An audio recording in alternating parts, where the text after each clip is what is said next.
Hi, everyone, and welcome to another episode of From a Woman to a Leader.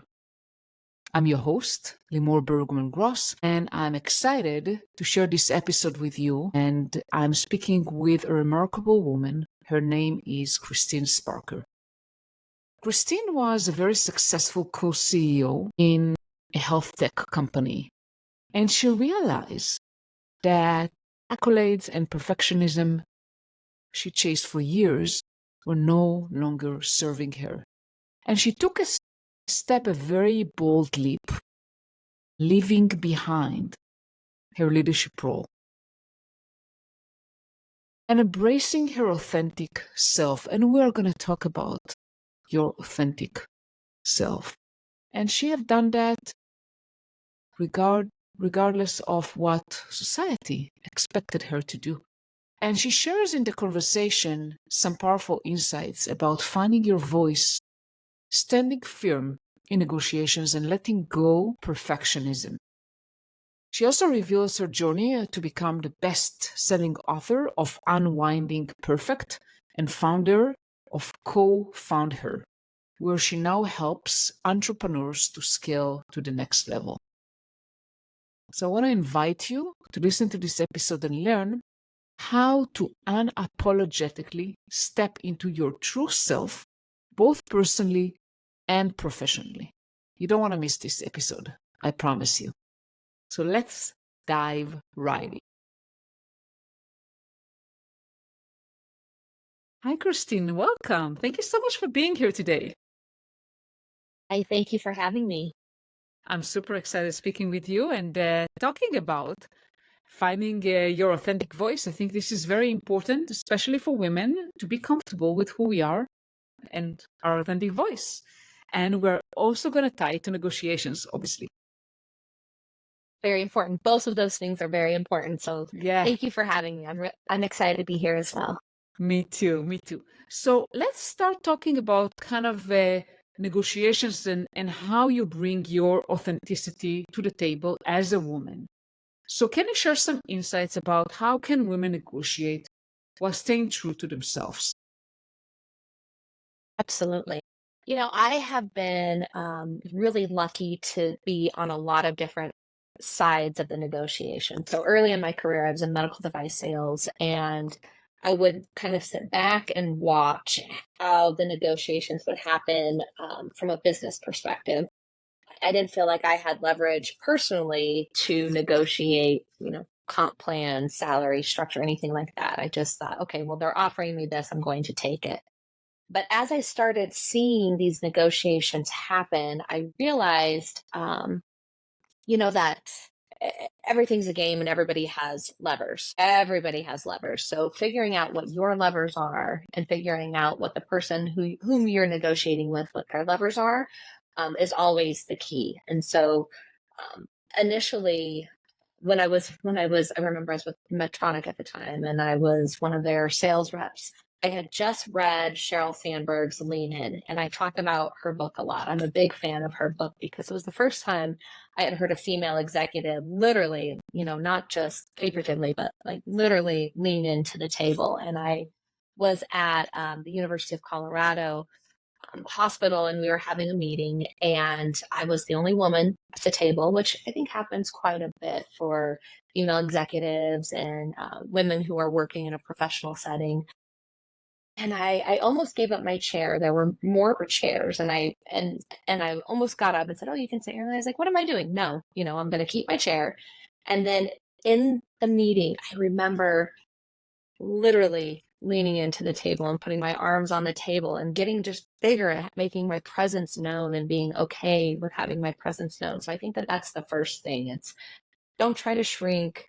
I have a hot pink coat on. I used to be very conservative how I dressed. Now I show my style a little bit more, my personality a little bit more. So when you feel comfortable in how you show up, and you're showing up bigger, I think that's the first step of being authentic. And then the second piece is knowing your boundaries and standing firm in what those are. So when we're talking about our authentic voice, we always want to make sure that we're not agreeing with somebody just to agree with them. If we don't necessarily, we don't want to be combative, and we don't want to fight necessarily in a situation, but you, to be able to stand firm and say, this is how I feel about this is always very important. I know that sounds like basic 101, but that wasn't always easy for me.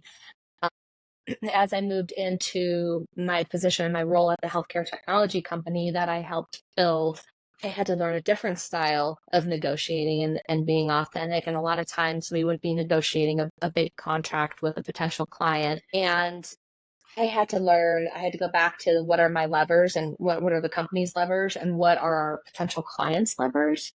And I had to really let go of the minutia, not worry about, some of the the nitty gritty detail that I like so much, and just focus on those three big levers or those two big levers, and know that, okay, I might have to give on some of these other things because that's important to the client, but it's more important to me that my two or three big levers are met. And so, I think it's, understanding what's important to you, knowing your levers, and then being not afraid to speak your truth and saying, hey, this isn't going to work for me. For sure. And then I have thoughts on personal negotiations for salary and compensation and all of that, but I don't know if you want to talk about let's hear that them or. out. I think that that's going to be interesting. Women, we cannot talk enough about it. Let's put it that way. Women need to hear that. Let's hear you out. I totally agree. And I was one of those women, and I think I said it already, but they would, a company would offer me something and I would just say, great. I was just thrilled that they wanted to hire me, not understanding the value and my worth necessarily. And when I was in medical device sales, I don't know if the pay grade was the same. I'm sure the comp structures were very similar with male or female. So there might not have been as much negotiation, but I also want to coming around on this next phase of my career, and for your audience, I was a co-CEO of this healthcare technology company that I helped build and resigned from in 2023. I've taken a year sabbatical and I've really figured out what I want to do next. And as I'm starting to think about what that is, I am really for the first time understanding my value and my worth, and I'm not going to compromise on that just because I'm excited that somebody wants to hire me. And so I think when we're going to the table and we're negotiating a comp structure or a benefits, plan for ourselves as we're entering a new company, a new career, a new position, for me personally, you have to understand, it goes back to those levers. What are the things that are the most important to you financially? Is it equity? Is it cash? Is it a combination of both? What are you willing to compromise on, and what are you not willing to compromise on? And then starting there, always starting a little bit higher than that, because you're going to negotiate down a little bit. And then once you get to that, if a company or a potential employer is not willing to meet you at where your sort of ultimate, I guess, floor is, then you have to be okay to walk away too. Because what will happen is if you end up settling for less than what you feel your market value is, you're always going to feel resentment towards them because they're not going to think you're worth enough to pay you X amount of dollars. And so I think that for me, the hardest thing to learn was standing firm in my truth of what I wanted to receive from my end of the negotiation, and not caving and not saying, oh, they might be mad at me, or they might not like me, or they might, say no if I ask for what I think, my value and my worth is. Negotiation is it's conversation, right? Between two sides. It's not like you say something and then it's the end. It's just the beginning of the conversation. So I would say you don't need to be afraid, because even if they cannot pay you what you want, you're beginning a conversation. And then, as you said, it's not just the salary. There are a lot of things that can go into that, and you can create different variations of it. It doesn't have to be exactly what you thought it would be, as long as you're getting overall comp that represent your worth. Absolutely. And I think you just said it best. It's the conversation that's the most important component. And it's also a good barometer or a litmus test of how this company will treat you down the road if you do become an employee or an employee with them. If you can have this conversation that's healthy, even if there's a little bit of there's healthy conflict and then there's unhealthy conflict. And if there's a little bit of healthy conflict, then when things get hard during your time with this company, you're going to be able to resolve it because you already have that in the early conversations. But if it's an unhealthy negotiation to begin and that conversation gets ugly or toxic, that's a big warning sign that maybe this isn't the company that you should find yourself in. Absolutely. And I think that when talking about negotiating for a new job, I always tell, the clients, the women I work with, like, it's important not just the role and the salary, but also the environment you're getting into. Even if you're actually, you mentioned toxic. So even if you're negotiating and you sense kind of like, well, there may be some toxicity in this company, even if eventually they gave you what you wanted, I would say consider if this is the environment you want to work at, because the damage to your self-worth, confidence can be really big if you join the wrong place.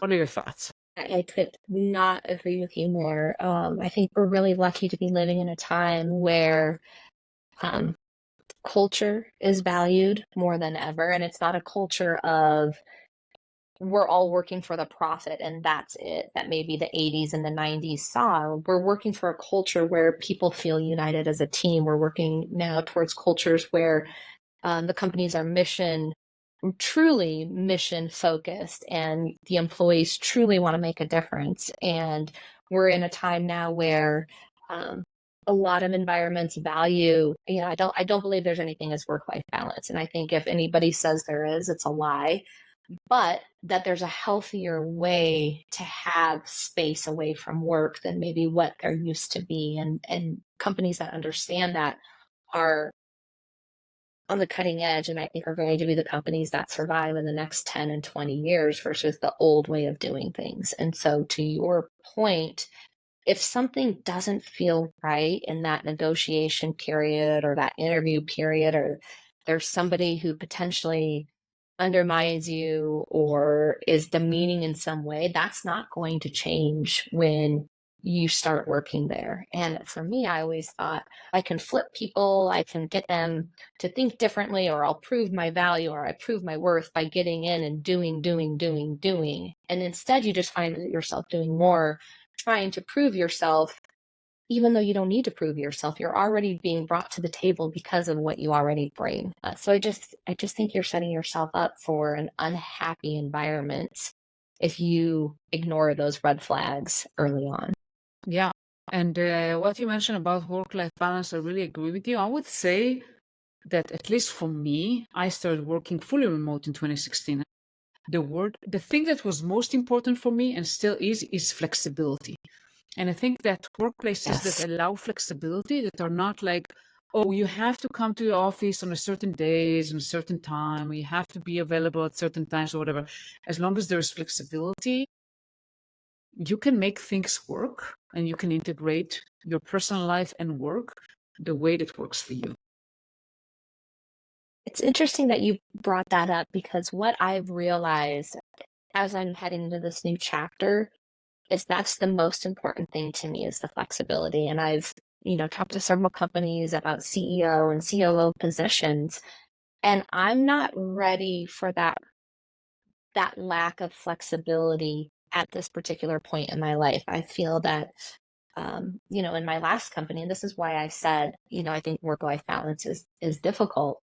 If you are an executive and a female executive, and whether you have a family or not, my guess is you're going to be doing more work than your male counterparts, whether it's at home with your children. If you don't have children at work, I think you're going to be trying to prove yourself more because that's just what we do as women inherently. And so it's a struggle. And so as I'm moving into this next phase, I have two children. They're 15 and 13. I have 5 and 4 years left with them in my house. I want the flexibility to be able to go to the pool with them or take a summer trip or whatever it is that they need. And so I think it's very smart that you had that understanding in 2016. That's very wise, and I give you big kudos for that, because it wasn't until 2020 that most companies even understood that you could have a remote workforce. I think I was just lucky. It wasn't intentional, to be honest with you. I mean, I would love to take the kudos there. In fact, I was approached. I was approached by a company that was kind of. I couldn't even believe that something like that existed. I said, "Are you serious? Like, I can literally work from home." And I found out like a whole new world. Like, wow! Now I can pick up my kids from school. I can help them with homework. Yeah. And I can still do my job on my terms. And I could put blocks on my calendar when I had to go to school to meet with the teachers or whatever during the day, and I didn't have to shy away from it. Everything was transparent because I was doing my job. Isn't that beautiful? It is. We made some early mistakes, just in the, not mistakes. I shouldn't say that. I don't want to say that because it wasn't negative, but we we had mostly a remote workforce. The company was founded in 2015, and we had mostly a remote workforce most of the time. And so even before COVID happened, but we had implemented, you have to be working and available 8 to 3 Mountain Time because we're Yeah. in Denver, Colorado. And so if somebody was East or West Coast, they were expected to be available during that time because we were still operating from an older mentality of, here are the office hours, the team has to be available. And then when COVID happened, it started opening up the more flexibility and understanding that people can work from home, work as many hours, but have the flexibility to do it on their own time. And I think that that's just a lovely option for women, especially women who, like you said, you wanted to help with homework or pick up from school. I remember when I started getting to pick my kids up from school, this is the most amazing thing. Amazing. That time in the car is precious. Yeah. Those little car rides. And they will remember that their mom was present, even if I was just picking them up and then going back to work. But still, I mean, just the experience, they didn't have to stay at school, like those aftercare, whatever the program is called. And they could come home and they can just that's so meaningful, and it was and is so meaningful for me today. So definitely I want to talk about your book so we don't kind of forget about it. Unwinding Perfect: People Pleasing and Perfectionism. Let's talk about it. Yeah, tell us about People it. pleasing and perfectionism. Whoa. Well, I'm what I've heard from many people when we tell them the title and those two things, they say, wow, I can totally relate. So I spent most of my life really trying to make others happy and doing things because I derived my value and my self-worth by pleasing others. And so it started at a young age. My mom modeled it to me. And not in a negative way. This is something that we've, since talked about quite a bit, but I had this generational patterning and this childhood conditioning that led me to be the way that I was. And really in 2015, I began this journey of self-awareness and growth. And I didn't know I was going down this journey at that time, but as I progressed on this journey, I started to realize I had these habits where I lacked boundaries. I had a really hard time standing up for what was important to me or not giving in if somebody pushed hard. And it made me really, quite successful in my career. Most of my career, I always wanted to um, present perfect, basically. And it wasn't that I was a perfectionist in the sense that I was like, if I get something wrong, I'm bad. It was more how I presented to the outside world because I didn't know it was okay to not be perfect. I mean, I know that sounds wild, but I didn't I didn't know that it was okay to be vulnerable. I didn't know that it was okay to have feelings and emotions and to hurt and all of these things. And so as I began peeling back all of these layers, I started to understand these behaviors and patterns that I had. And I started, it was quite a journey. I mean, it wasn't like it just happened overnight, and it's an ongoing journey, but I started to put up boundaries. I started withdrawing myself from situations that I knew would be a trigger for me or would make me energetically feel bad. I'd walk away from something and be like, why do I feel gross right now? And it's like, it was this interaction. So I started having awareness in different situations. And as I started doing that, I became more confident in who I was as a human, which then allowed me to be more authentic and show up more authentically because really I stopped caring what people thought of me. And once I stopped caring what people thought of me, it was freedom. I could be whomever I knew who I knew I was, but I was always afraid to show up. And so I started just becoming more myself in lots of different ways, at the office, at home, with friends. And ultimately it led to my husband and I separating the end of 2022. We both had been unhappy for a very long time. It just neither of us were willing to move that forward. And we finally decided that it was time. And then 4 months later, I left the business and loved the business and everything about the business. But it was time for me to step forward into my new path. And I didn't know what it was at that time. I just knew that it was time. And so within 4 months, I had experienced all of this loss. I lost my family unit. I had moved out of the home. 4 months later, I lost, what was basically the majority of my social interaction. I was on meetings all day long. I was in an office with people. And so I went to being alone 50% of the time. I didn't have my children and I wasn't working. And I continued to do the work. I continued to understand what drove me to become who I was. I peeled back a lot of the layers that were really focused on the needs of everybody else while sacrificing my own needs. And in doing all of this, I just started writing. And it was a cathartic release that just poured out of me. And through some urging from friends, they said, you should write a book. And then all of a sudden, there was this book that appeared. And I was just like, well, this was really cathartic. It was really great. I enjoyed doing it. But I wasn't sure if it was something I was supposed to put out or not. And I'm very spiritual. I believe, everything comes together for the right reasons in the right ways. And I opened myself up to the possibilities of publishing this book. And I got an email from from a publisher that said, have you ever wanted to write your first book? Come meet best-selling author and publisher Samantha Joy. And I was like, wow, like if there's ever a sign that that's what I'm Yeah. supposed to do. So I did. So I followed that path and it came out in April. And it's really just my memoir of my childhood and then unpacking these behaviors and some of the tools that I learned along the way and that I still implement, a lot of breath work, a lot of meditation. And I think women, especially, but we sacrifice ourselves so much for our children, rightfully so, but also for others in our lives that we lose sight of who we are.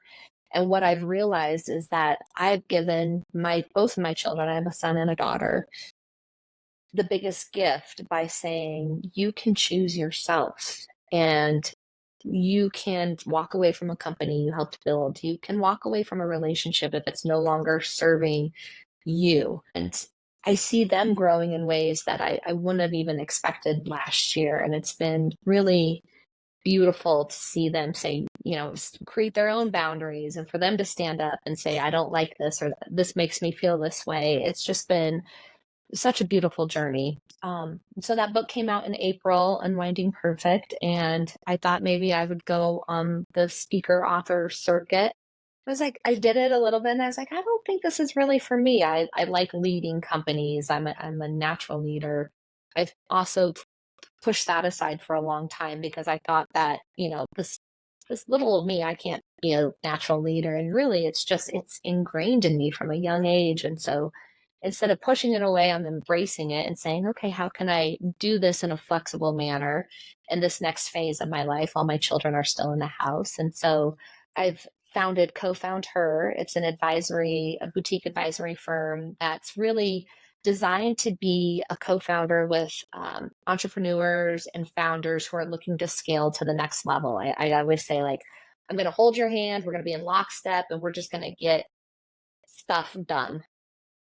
That seems to be my skill set. I can't say, like, tangibly, here's this, and this, but I just know what needs to get done and I know how to figure it out. And so I want to be that resource to other founders as they're looking to build their business. Wonderful. And this is for women or also for men, because it says co-foundHer. I know it's for women and men, and it's co-foundHer. It's a double entendre in a couple ways. Like, I found myself, I found her, and now I'm gonna go co-found with you. So maybe it should be co-foundHer and him, but that's what it is for right now. But I'm working with men and women. Wonderful. And I think that you touched on several points I would like to emphasize here, that you were not afraid. First of all, kudos on being so bold and making those really big changes, right? Both the separation from your spouse, and also kind of taking a step back from your company that you've co-founded and really getting into something unknown. But I didn't feel brave. Yeah, I didn't feel brave at the time. I was scared and I was heartbroken, but I just had this impulse inside of me, this knowing that was saying, it's time, you have to do this. And looking back now, I can see the courage that it took, but at the time I felt anything but brave or courageous, for sure. So I will tell you, this is courage. I don't know if this is not courage. I don't know what is. Especially that you have responsibilities, you have children. Like, this is not easy to make those changes, especially when you don't know what's next, right? You make a decision and you don't know exactly what's going to happen. It was very scary. Yeah. But and it didn't make sense. What I've learned is when you have this impulse and something inside of you that's driving you forward, it usually doesn't make practical sense. It didn't make sense for me to leave my husband. It didn't make sense for me to leave this company. It didn't make sense. I built a beautiful new house. It didn't make sense for me to do that without an income or a job. I keep doing these things that don't make sense, but somehow it's all aligning perfectly the way it's supposed to. And it's because I'm following my heart and my soul, what it's doing, instead of my mind trying to tell me practically what is right and what isn't right. Yeah, and we have to listen to our gut a lot of times, right? I mean, I also decided to leave everything and then start my business. And a lot of people, to be honest, thought I was crazy and like, why am I doing that? And many people didn't accept it. But it's like, well, it's part of growth. I think that also relate to what you mentioned about, okay, I don't need to please. I don't need permission from people. I know what I should be doing. Maybe it doesn't have always a logical explanation, but I know what I should be doing and I don't need permission from anyone. I'm just going to do it and explore and find my path. Kudos to you. I think permission is, I actually have a chapter titled Permission in my book, because it was almost like I needed permission from someone to step forward on that next path. And I won't go into the details of that, but my mom gave me permission at one point. And what I've realized is, we don't need permission from anybody. We don't owe anybody anything. We don't have to have an explanation. It doesn't have to make sense to them. We just have to follow that inner knowing, our gut. Absolutely. And this is unbelievable. What you've done. And anything else that you would like to mention from that book, or anything else that I haven't asked? Gosh, I mean, I just want to reiterate again, and I've talked to so many women who said,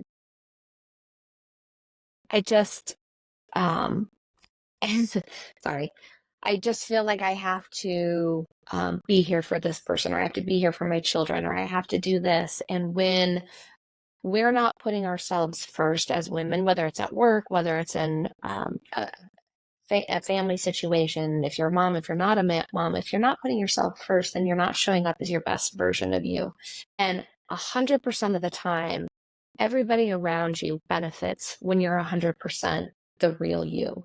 And if there are people who have taken advantage of you not being the real you, or benefited from you not being the real you, then they're probably people that you should not be around. And it's time to move on to something else where you can surround yourself with those people who will celebrate you being your authentic self. And that's hard and that's scary. And it's outside of what we know how to do. And that goes back to childhood conditioning and generational, patterning. You learn a dance at a young age with your parents, how to behave a certain way. And then as you go through life, you find similar people that you can do that dance with because that's the dance you know. But if that dance isn't always authentic to you because you were forced to kind of learn some different moves than what your authentic moves were, then it can be scary once you start saying, "And here's actually how I dance."